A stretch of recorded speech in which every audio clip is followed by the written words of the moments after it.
Ever run into that tricky hard surface modeling shape in Blender that you just could not get right regardless of how many hours you spent working on it? Topology, pinching, modifiers. It could all be overwhelming challenges of hard surface modeling. But don't worry, I got your back. In this video, I'm breaking down 5 pro level hard surface modeling tips in Blender that will help you create the most complex hard surface shapes quickly and without frustration. I'm bringing the heat with these tips because they're super hot fire. Boom, bam, bop, bada bop, boom, pow.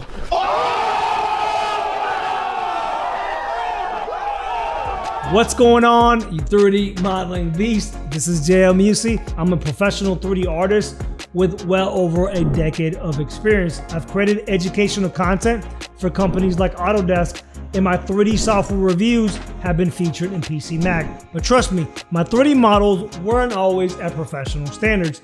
I've struggled for years trying to learn the right workflows. These are the tips that I wish somebody had shown me sooner when I started, saving me thousands of hours of pain and frustration. And make sure you watch all the way to the end because the last tip is a game changer, teaching you how to create one of the most tricky hard surface shapes with ease. This first workflow is a lifesaver if you have multiple duplicated objects throughout your scene that are transformed in local space and want the ability to update all of them from a master copy set in world space. Number 5, posed instances.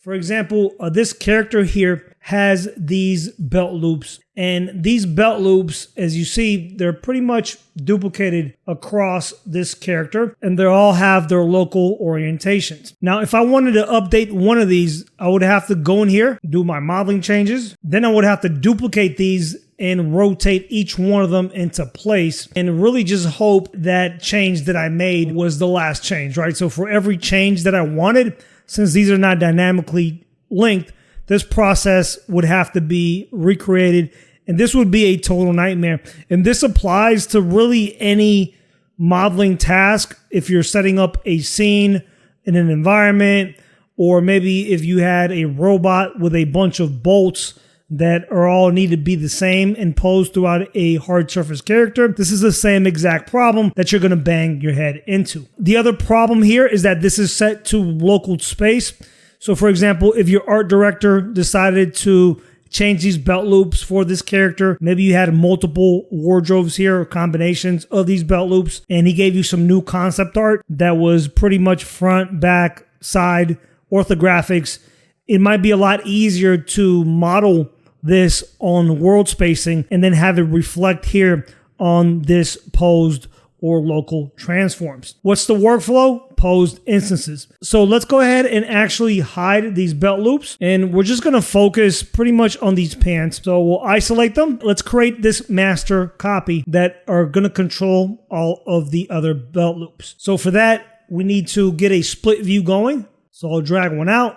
We'll isolate here again. And then for this, we could actually jump here. I'll get a cube, scale this down, elongate it, something like this. And I'm just going to model a simple belt loop here. Something that I'll do that's very important before you start creating your instances is you want to go ahead and apply your transforms. So what I want to do here is just place this right here on the origin. So for that, we'll get our 3D cursor, and then I'll do selection to 3D cursor. Then I'll just want to apply my transforms. So I'll do apply all transforms, and these are all zeroed out. Now we're ready to begin creating these instances, and I just shut the gizmos off here. So let's create our first clone. We're going to do Alt-D and then just offset this clone. And what is a instance? Some people call them clones, but at the end of the day is pretty much the same thing. We're going to be able to control this piece with this piece. Now, the caveat to this, at the object level,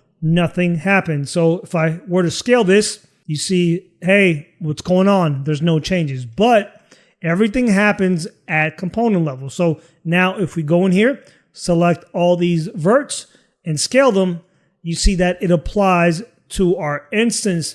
So the beauty about this inherently is that if you needed to have different scales, if you wanted to have this one larger, you could and have an independent scale from your master copy, but the actual shape changes would be the same, right? So It's pretty flexible. Now here we don't need separate scales, but that is a nice flexibility of instances in most 3D packages. Now we want to create a couple of these. So I'll do Alt D and create another instance here like so. And I'll create one more of these here. And for this example, I think I'll only use 3. The next order of business is going to be to place these where the old loops were. All right, so I went through and placed each of these instances where they need to go. I also renamed my control here, belt loop control. You can name it master, you can name it parent, whatever you want, just so you know which one is the one that's going to control everything. If we take a look at this, let's go ahead and hide this little pop-out menu here by hitting N. We'll notice that they're all rotated into place. So if we look at our belt loops here that are placed, the first thing that we'll notice is that they're a little bit too thin. We'll have to dive into edit mode here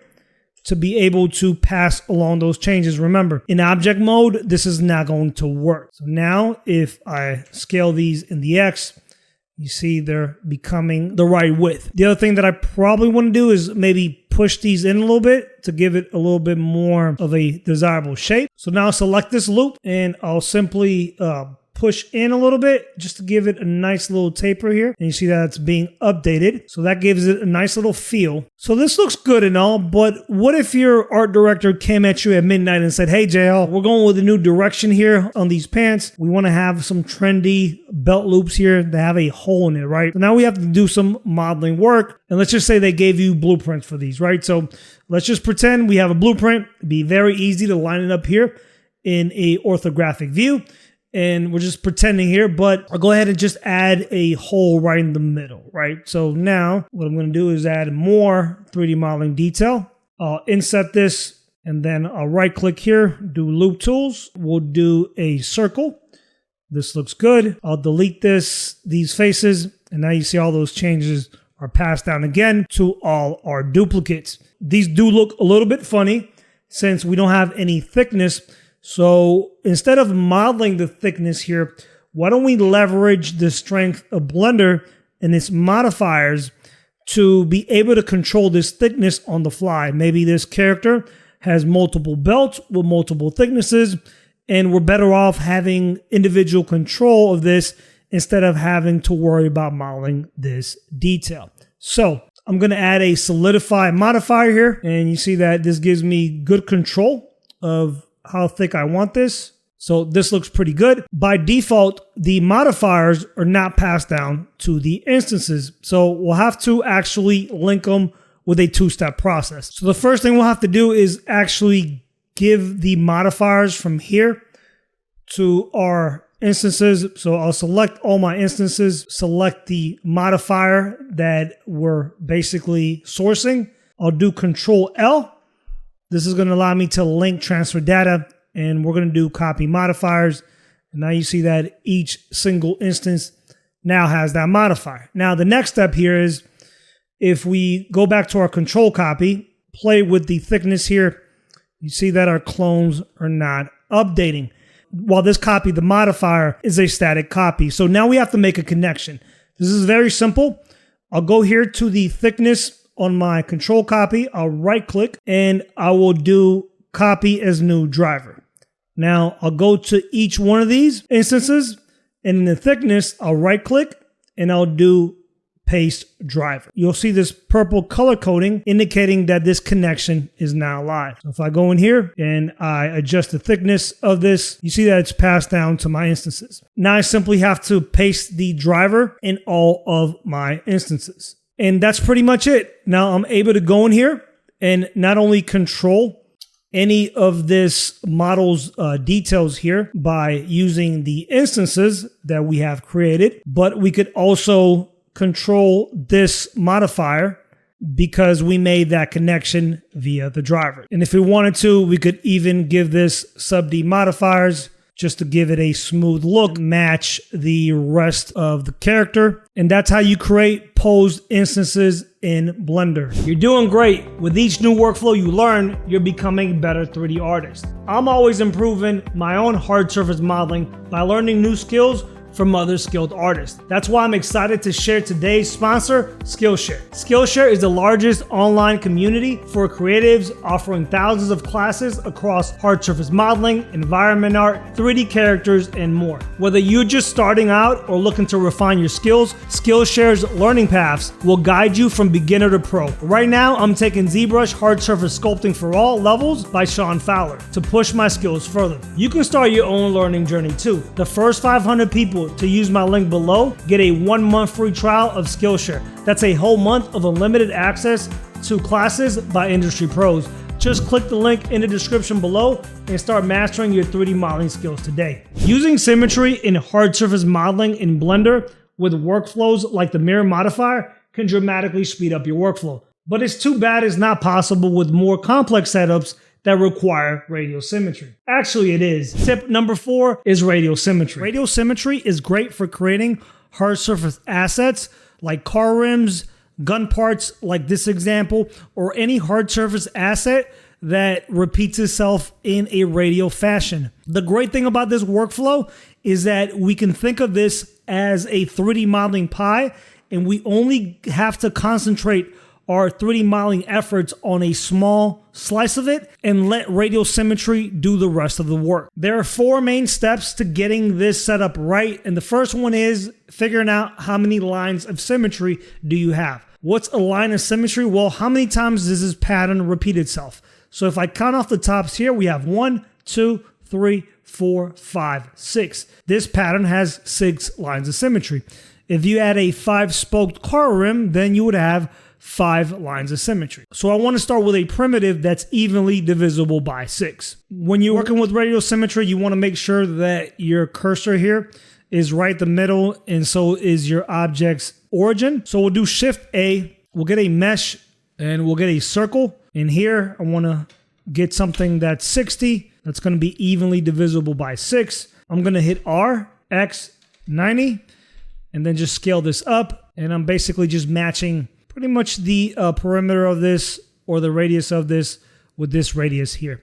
This looks good. The next thing that I'll do is actually enable this in my perspective. There we go. It was just isolated. I'll hit Tab to go to edit mode, and then I'll hit F to fill this. With this face selected, I'll hit I, and we're going to simply inset this. I'm going to inset this all the way down to roughly match our reference image here. And we could actually delete this face in the middle. The next step is to create one slice of this. I'm going to bring up my calculator here, even though it's not really necessary for this example. I'll show you the math behind it. So I chose a starting value that's evenly divisible by 6. So 60 divided by 6, that gives us 10 faces per slice. So I'm going to select 10, but the reality is we only need to model half of that one slice.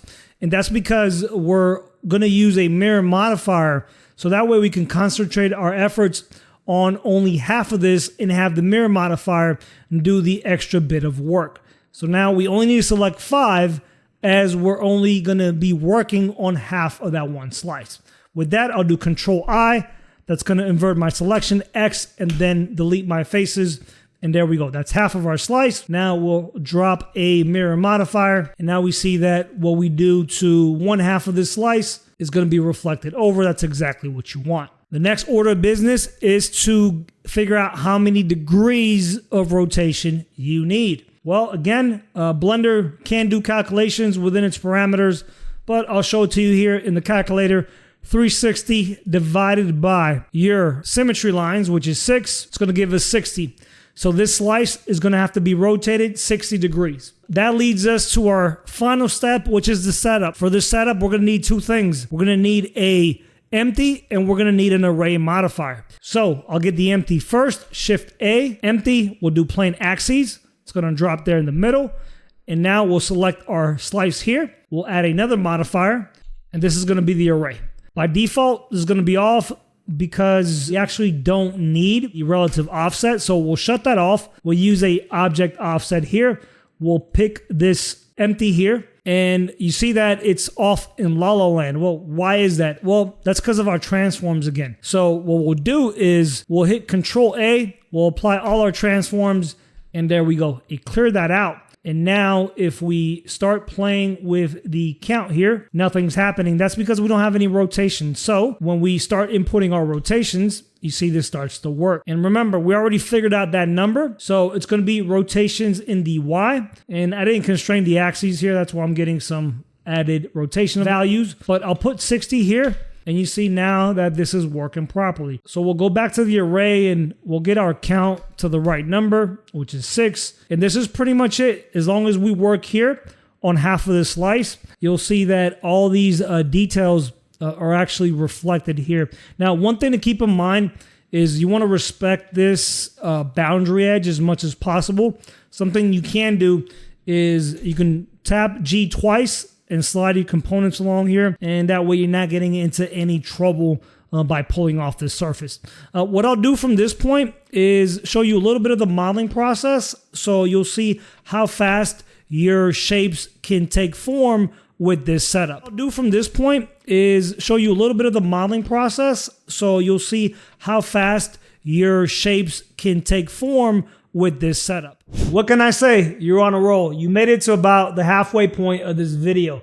Just for hanging out with me today, I have a free gift for you. I put my years of professional experience into creating the Hard Surface Cheat Sheets, a 3D modeling guide that will kickstart your hard surface modeling. Download it for free using the pinned comment down below. Ever come across a shape with lots of repeating details that is supposed to be merged to a less dense part of your model? It can be a pain to try to match the two different densities of meshes, especially if you're trying to get clean results. Well, not with this next tip. Tip number 3 is pattern match merge. This rifle grip is a perfect example for this workflow. We have a couple of potential issues that this workflow really alleviates. We essentially have this grip pattern that has a lot of details going into this much less denser part. So the first thing that you'll see me do, even before I get to the nitty gritty of creating that initial detail, is I'm actually shrink wrapping this via shrink wrap modifier,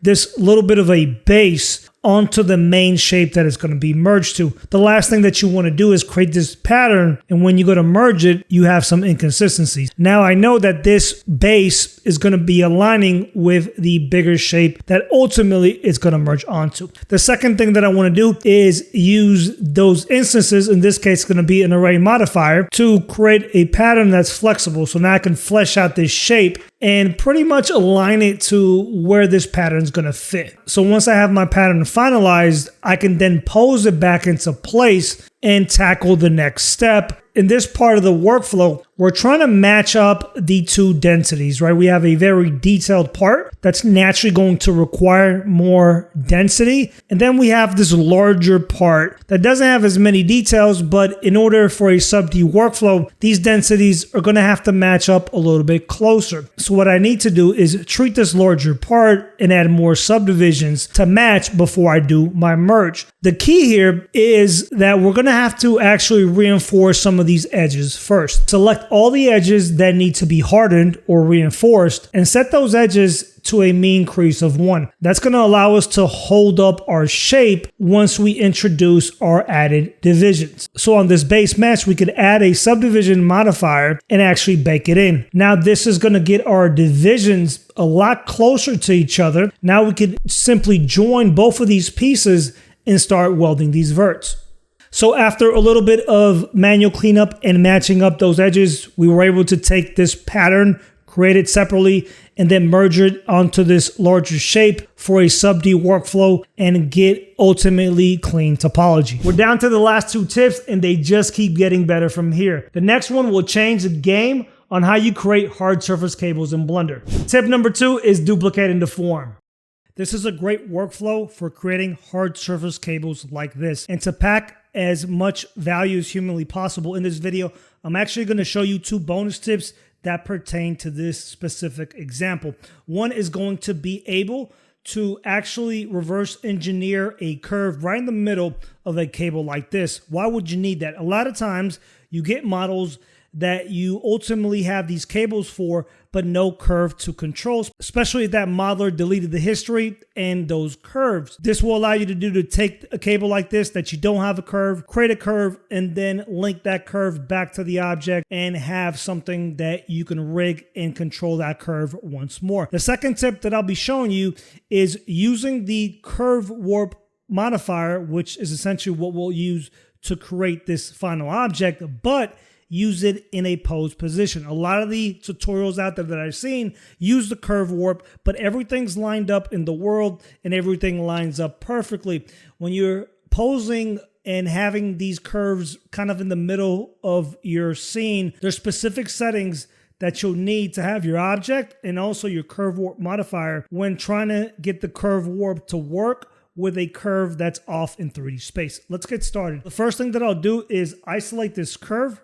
And what we're going to do is dive into edit mode. We can kill the sub D modifier. Essentially, what we want to do is just pull off a strip of topology here to create the basis of the curve. However, the problem here is that this strip right here, assuming we didn't have a curve in the middle, is not in the middle of the object. So that's going to be the first task that we need to do. I'll go ahead and actually separate this first. So I'll hit P and I'll do by selection.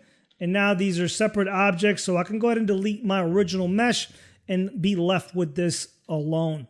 Now, we want to simplify this object because eventually it's going to become an edge that's going to become a curve. In edit mode, I'll select one vert, and then I'll hit A, select all my verts, and now I can hit M and do a merge by distance. Essentially slide this up. I'm going to crank this up just a little bit more, and now we have a perfect edge flow here that's going to allow us to do the next step. I'm going to bring everything back because I'm using basically this middle point here and this middle point here to gauge how close I'm in the middle of essentially this shape. And we have this old construction curve. I'm just going to hide this. That way we don't get confused. So now again, we'll dive into edit mode, one vert, hit A for all. And now we're going to do Alt S is going to allow us to push and pull along the normals here. And now you see that this is lining up pretty much in the middle here and the middle here. So now if I do Control R to add a loop cut, double click, you see that this is pretty much in the middle here. That's exactly what we wanted. And if we wanted to fine tune this again, I could also just select all this again and do Alt S and just push and pull along the normals just a little bit more. And it gets us that little bit closer to the middle of these two caps. I think this looks pretty good. Now, again, I'll hit P and then I'll separate by selection. And at this point, now we could delete this strip. And now we're left with this edge. This edge is going to be converted to a curve. So I'll right click, convert to curve, make sure that you're on object mode. Now we have a curve. Next step is to change the way this curve is being interpolated. For that, we need to dive into edit mode and make sure everything's selected. We'll go down to set spline type and then we'll do a NURBS curve. And now this is a smooth curve. If you leave this faceted, then when you do the final step, you're going to get a faceted result with your object here being deformed. Now, one thing you might notice is that we lost a little bit of volume here when this became a NURBS curve. If we go to wireframe here, something we can do is working with NURBS curves. If we just select both of these verts here, or these points, and then we do a subdivide, you see that it gets us a little bit closer. So if we wanted a little bit more continuity here, if we just divided that a couple times, we get a little bit closer to kind of our cap. And then ultimately, we can just take these points here and just kind of move them into place.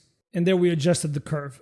Now, if for some reason your curve has too many points, depending on what geometry you pulled it from, Blender does have an add-on that will allow you to essentially rebuild or simplify the curve. Under Edit, Preferences, and if you search for Curve, you have the Simplify Curves add-on. This ships with Blender, so just enable that. And if you want to simplify, just make sure that you're actually in edit mode. You can right click, you can curve simplify. And now if we play with this error here, you see that we're losing quite a bit of volume here. I actually like the curve that I originally had, but this is an option if your curve is a little too dense and you want to basically simplify it. Next thing we'll do is build our pattern. So I'll isolate this curve. I'll do Shift-A mesh. We'll get a cylinder in here. We'll keep this pretty simple. We'll drop this down to 8, scale this down quite a bit. I'm pretty much eyeballing the scale of this object with that scale of the curve, but at the end of the day, it doesn't matter since we're going to be using modifier stack. All this is going to be pretty non-destructive anyways, and the height will be adjusted. Repeatable pattern here. We need to inset both of these at the same time so this works properly. And then here, I'm simply going to extrude, push out in the Z here just a little bit, and this is going to get deleted, and so is this. And now we have pretty much this shell that's going to lend itself well for our repeatable pattern. We'll do a couple of bevels here just to shape this a little bit better. I'll just do a bevel with Control B. And then here, now that we have these faces selected, we could just convert this. We'll go to Select Loops and then Select Boundary Loop. And now it basically took that face loop and converted it to a edge. If you're a Maya user, this is the same thing as edge perimeter. So this looks good.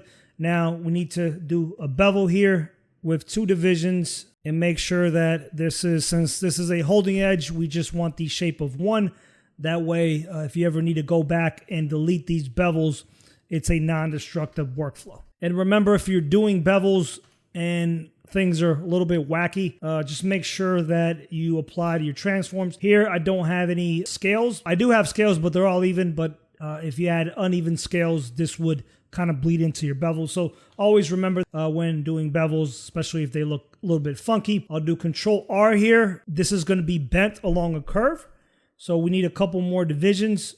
I'll set this to 3. I think this will work pretty good here. All we need now, we'll go to object mode, we'll apply a modifier, and we'll drop the array. This needs to go in the Z, so we'll zero out the X, put a 1 in the Z. Lo and behold, we have a pattern, hip hip array.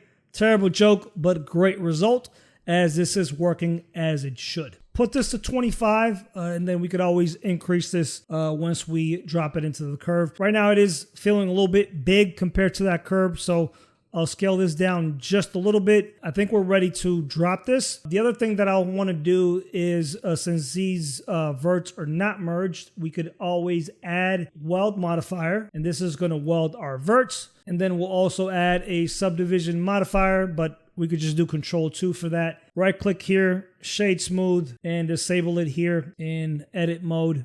And that's why I always like to just add my sub-D modifier, and it will kind of expose any weaknesses. And here we forgot to account for the edge loop here within our base pattern. So we'll just find that original one, and all we'll have to do is go in here and just add a loop here, and then also a loop here. And that's going to be actually at the bottom of this, like this. And now this looks pretty good. All right, so let's go ahead and deform this. We'll need to add a curve deformer for this. This needs to go above the sub-D. We'll simply select our curve object. Now, a little bit of a warning here. If we look at our curve, and I had to find the origin here, but I can tell you right now, this is not going to work. Why? Because our curve origin is off here in La La Land. It's off in space. So that's not going to work. But the object itself, it's fine. We just have a scale here that's not going to affect anything. And it was created here within the origin. So that's ultimately where you want to create that repeatable pattern. But to get this to work properly, we need to have the curve's origin within the world origin. So I'm going to run it like this, and you're going to see how it's messed up, and then we'll troubleshoot it. We'll select our object here. And then under the curve warp modifier, we'll simply select the curve, and then we're going to get this wackiness going on. This is a telltale sign that your curve warp modifier is not working properly. Your deform axis is going to influence this to a certain degree, but if you did this right, usually your object will snap to the curve's end, regardless of its deform axes. Now, I can hold down Control and kind of scrub through these, and you see none of these work. Now, I'll select my curve, so I'll go to Object, Set Origin. We will do origin to 3D cursor. Exactly what I said would happen. Your object is snapping at the end of the curve, and its origin is right here in the middle. of the scene, which is pretty much what you want. The only thing that we have to fix is the form axis. So again, control middle mouse wheel scrub, and there we go.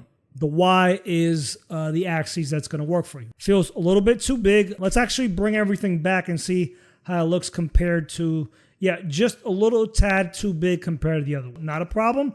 We'll simply go back here. So we'll isolate this once more. We'll hide the curve warp, and we'll simply just scale this down a little bit. Since we scaled this down, we're probably going to need a little bit more on the count. Let's see how this looks. We'll bring everything back, and we'll turn the curve warp back on here. You see that we're just a little bit short now that we changed the scale. We can just plop this up a couple times, and this looks pretty good here. So the great thing about this workflow here is that this is all procedural with modifiers. So if you want to do any changes here, this is very simple. Again, we'll go back, we'll disable the curve warp, and we'll isolate our selection. We'll dive into edit mode here. For example, if we wanted maybe a cool little panel line, all we'd have to do is maybe just drop a couple edges here. I actually just did this with the bevel. Select this loop of faces here. Alt-E. We're going to do extrude faces along the normal. And then we'll just push in slightly here. We'll go back to select loops, select boundary loop. And now these are the edges again that we want to drop another bevel just to reinforce this little inside corner. Now, if we enable our sub D modifier here, now you see that we have this nice little panel line. And if we bring everything back and we enable our curve modifier in object mode, we see the result. And you see how flexible of a system this can be. I don't like that extra panel line. I think it's a little bit too much. I'm just going to undo all that, enable everything again, and turn my curve warp on, and we're back to square one. Now, the beauty about this setup is that if we have any other cable, maybe like a steel cable here, this is very easy to just create another pattern and snap it with another curve deform. So we have this cable here, and now we have, again, the same setup here with the curve deformer. We'll just preview it, and there we go. Look how easy that was. And now we have a completely different pattern here that we have going on. I'll enable our original once more, and I'm pretty happy with the result. Yeah, baby, you made it to the last hard surface modeling tip. I know you're serious about becoming a 3D modeling beast. While Blender has some serious, powerful 3D modeling tools, the ability to change primitive divisions after they have been created, it's not one of them. This can be extremely frustrating if you're coming from a 3D modeling app like Maya that has this ability. But I found a sneaky way to turn one of Blender's weaknesses into a strength. In my top #1 hard surface modeling tip in Blender is screw that cylinder. How many times in Blender have you done something like this?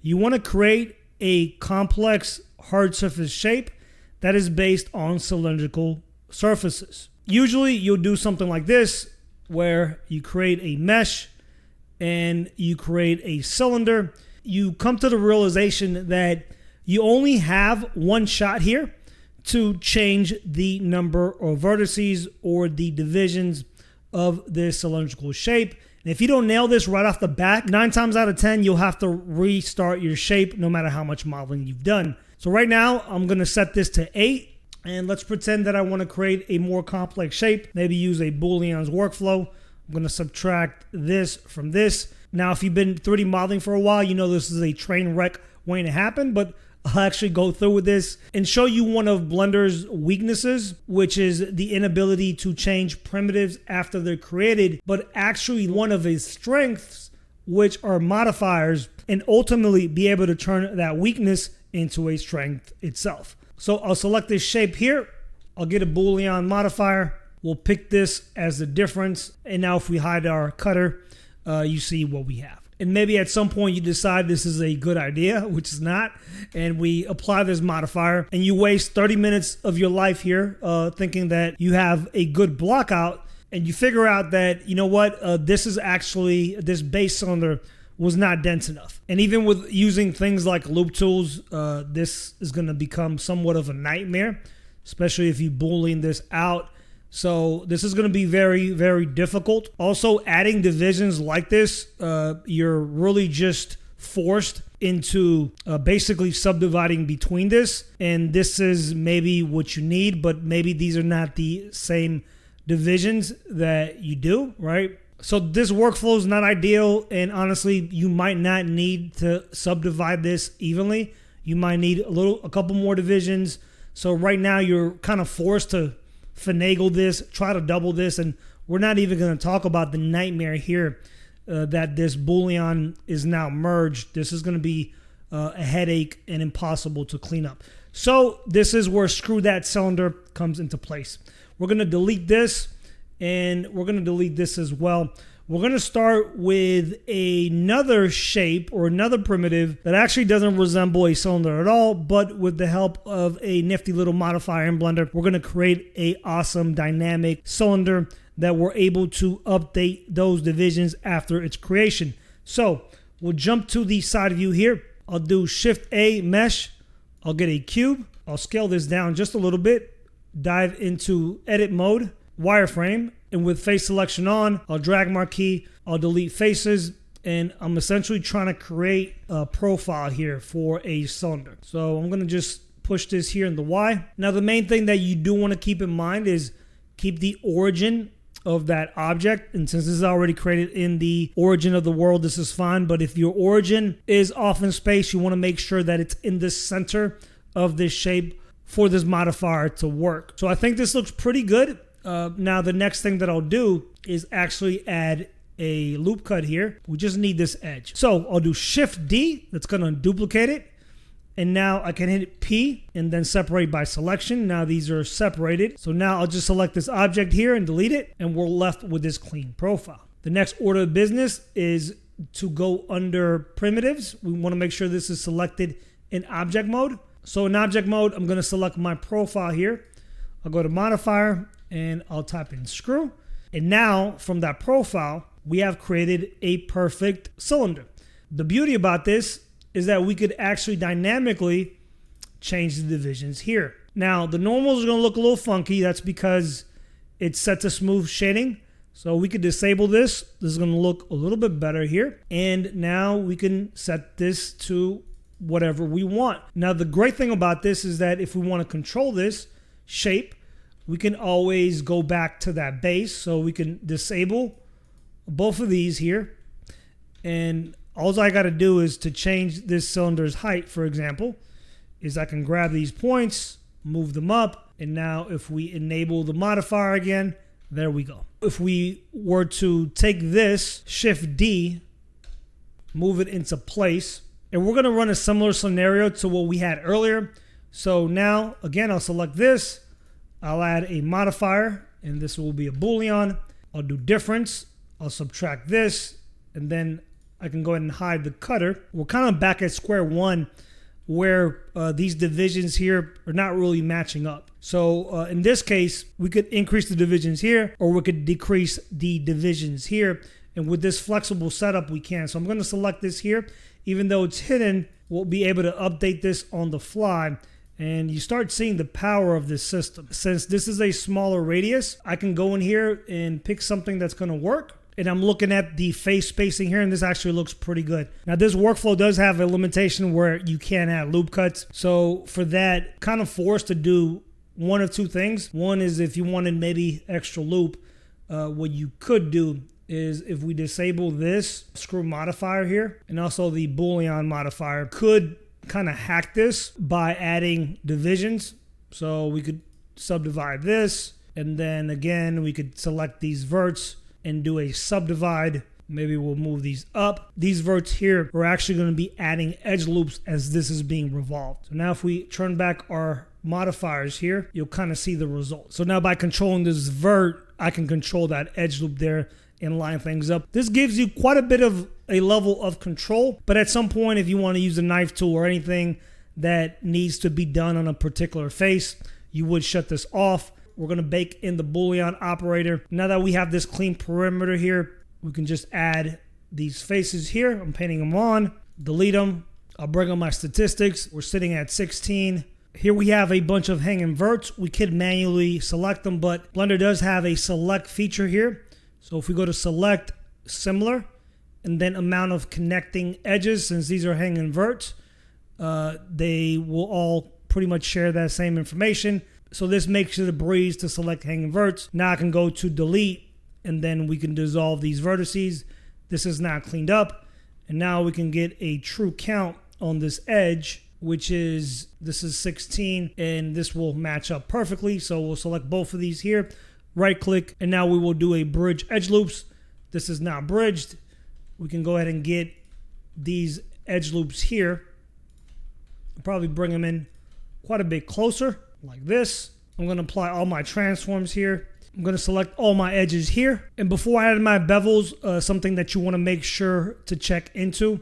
For example, if I wanna bevel this edge and you're getting wonkiness, the geometry is actually fine. It's an issue with the face normals. So to identify that, you go to your viewport overlays here, face orientation, and you see that this is flipped. For those that like bevels to use as holding edges, this is going to be a lifesaver. So all we have to do for that is select these faces here. Just make sure that we select everything else. Go to mesh, normals, flip. Now these are flipped. Now we could disable face orientation. Select all the edges to be creased by the bevel. Apply a bevel. Turn off loop side here. Give this a sub D modifier. Shade smooth. Turn off the wireframe. And I'm going to adjust this by sliding these edges just slightly, just to give it a little bit more breathing room. And now if we enable our sub D modifier, look at this and turn off our wireframe. And there we have it. You see the stark contrast between the first workflow with the primitive set and having no flexibility at all. And the only option is to delete and start over, versus this workflow leveraging one of Blender's strengths, which are the modifiers, to offset one of Blender's weaknesses, which is the inability to change the divisions on a primitive after it's created. And that's a wrap. Congrats on leveling up your hard surface modeling skills in Blender. You put some serious work into becoming a great 3D artist. And I'm proud that you actually made it all the way to the video. A lot of people don't. You just learned 5 powerful techniques to tackle some of the most common hard surface modeling challenges. So what are some of your favorite hard surface modeling workflows? Did I miss any that should have made this list? Drop them in the comment section down below. I'll read every comment. If you enjoyed this video, please subscribe to the channel. It gets me a clear idea of who really enjoys this type of content and wants to see more of this in upcoming videos. While this video covered 5 solid techniques to improve your 3D modeling, there's one crucial concept that can make or break all these techniques: clean topology. It's one of the most misunderstood and challenging topics for 3D artists. To help you master it, I've created this video right here.